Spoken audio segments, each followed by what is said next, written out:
Yes, Aya, this is Big Stone coming to the entire world, the entire universe. Just want to talk to you about the Honorable Marcus Garvey and how I actually feel about respecting one of the world's greatest man. Mr. Garvey is so powerful that his teaching, even though he was born in 1887, is embedded inside a Big Stone. Learning about Marcus Garvey, learning about this great man, more about this great man at age 23, learning that all the great freedom fighters, you name them, Nelson Mandela, Kwame Nkrumah, Malcolm X, Martin Luther King, Farrakhan, Steve Bantu Biko, you name them, all these great freedom fighters was inspired by Marcus Garvey. Now, tribute to Marcus Garvey is not an easy task. It's humongous because Big Stone wants to bring it to the world in the biggest manner ever. I just don't want to honor the Honorable Marcus Garvey with a stage show, because it's not a stage show. It's not about singers and players of instruments going on the stage and jumping all up and down. Nah, it's about bringing the great people that Marcus Garvey inspired to Jamaica to teach the Jamaican people, or to let the Jamaican people know that these great people, their offspring, was inspired by the world's greatest black man, Big Stone says so, with no apologies.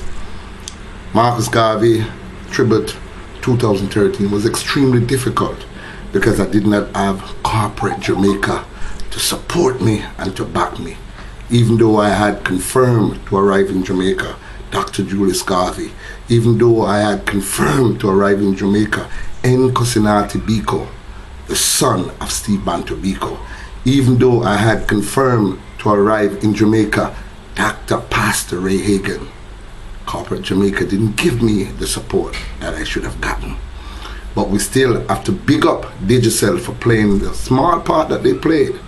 Hopefully they can see how huge and how humongous Big Stone's mind is and really come on board and support this great movements, because Big Stone's tribute to Marcus Garvey is movements of Ja people, a pilgrimage that people should gather and form lines right across the planet Earth, wanting to come to Jamaica,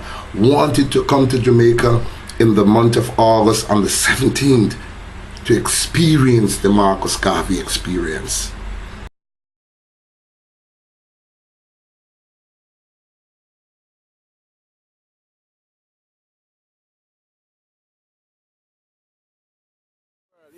I'm blessed and I'm honored to be able to stand on this stage on the birthday of the 126th birthday of the Right Honorable Marcus Mosiah Garvey, and to have in the audience his son, his second son, Dr. Julius Garvey. I'm going to start first with Nkosinathi Biko. Now let me tell you a little bit about Mr. Biko.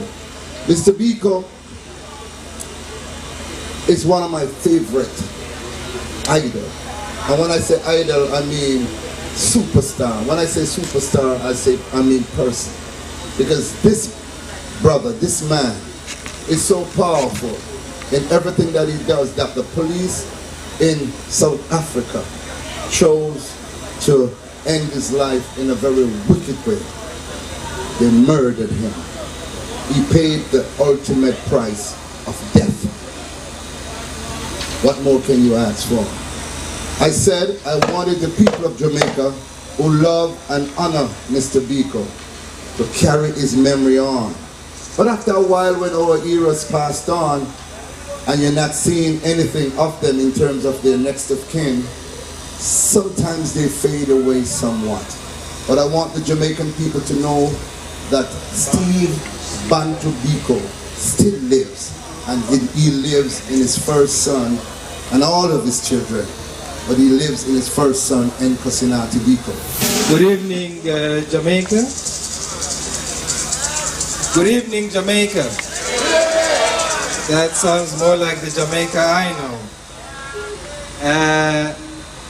I am very happy to be here on behalf of the Steve Biko Foundation, the Biko family, the people of South Africa. As many of you will know, as we hold this celebration on this end of the world. In South Africa, we have our fingers crossed for one of our own sons of the soil who has been in hospital now for 7 weeks, and that is our former president, Nelson Mandela. I ask that we also remember him and ask our God to give him the strength to rise as we gather here. Now, every once in a while, history throws up someone that helps us reckon with who we are. Someone that helps us with the vocabulary to reimagine who we are. And many years ago, Jamaica produced that son of the soil who we celebrate here today. We thought that it was very important that we be part of this, having been invited from last year as we had. And we are here to join hands with you on this occasion of the 126th anniversary. And we are here not because it's important to Dr. Garvey and Dr. Garvey, his son, sitting here. Marcus Garvey did his bit. He made his contribution. And I'm certain that his spirit is well rested where it is. We should remember him because it's important for us. It's important for us to unpack the lessons of the leadership of Marcus Garvey. And he, unlike many others, he was the one son of the Jamaican soil that gave us a new political vocabulary, a new economic vocabulary, a new cultural vocabulary that allows us to beat our chests and say, yes, we are African and we are proud of it. So I want to thank Claude for having made it possible for me and my colleague Obeno Amponsa to be here. And tonight is not about speeches. Tonight, the music is the speech. So I'll get off stage. Thank you very much. Dr. Julius Garvey. Give him a Jamaican welcome. Ladies and gentlemen, fellow Jamaicans, it's indeed wonderful to be here with you to help you to pay tribute to Marcus Garvey on the celebration of his 126th birthday. We have had a long day, but as Claude said, I did want to be here with you today. We'll be with you tomorrow as well, but we wanted to share these moments with you as you go into your celebration. I know you have a lot of celebrating to do tonight, and I won't be with you because it's past my bedtime already.